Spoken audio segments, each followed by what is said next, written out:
এই লোকের মধ্যে ভাত নাই, তাদের ভাত নিয়ে আসো। থামো, ডালটা খুলে দাও।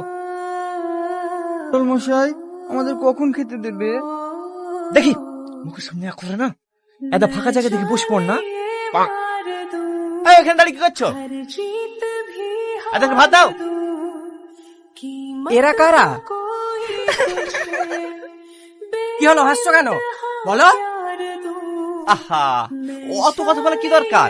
মানুষ এসে মানে তোমার আত্মীয়, খাই দাও। এই লোকটা আবার কি বলছে? আমার আত্মীয় হলে আমি চিনবো না? এই ওনাকে লোকটা বলবে না, মরল সাহেব বলবে, না হলে মারবো এক কিল। হ্যাঁ, ওনাই আমাদের মরল সাহেব, কিন্তু তোরা কারা? আমরা মোড়ল সাহেবের বডিগার্ড। যার বডিগার্ড তার বাড়ি গিয়ে খাবি, এখানে কেন এসছিস? যাবে না শিগগিরি। এভাবে আমাদেরকে বলো না প্লিজ, আমাদেরকে চারটে খেতে দাও। খাবার সস্তা নাকি? ওঠ শিগগিরি। আমাদেরকে খেতে না দিলে না মারবো এক কিল। দেখুন মরল সাহেব, আপনাকে খেতে দিতে পারি, কিন্তু আপনার এই বডিগার্ড দুটোকে দেবো না।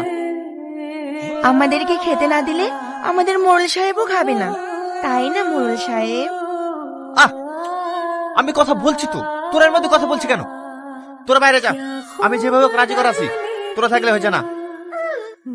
মোড়ল সাহেব দরকার হলে হাত পাও ধরবেন, খাবারের বিশাল আইটেম, যেন মিস না হয়। আরে আমি থাকতে তোদের কোনো অসুবিধা নাই, যা তো তোরা, আমি দেখছি। মোড়ল সাহেব বাই। ঘুরে এসে যেন খেতে পাই।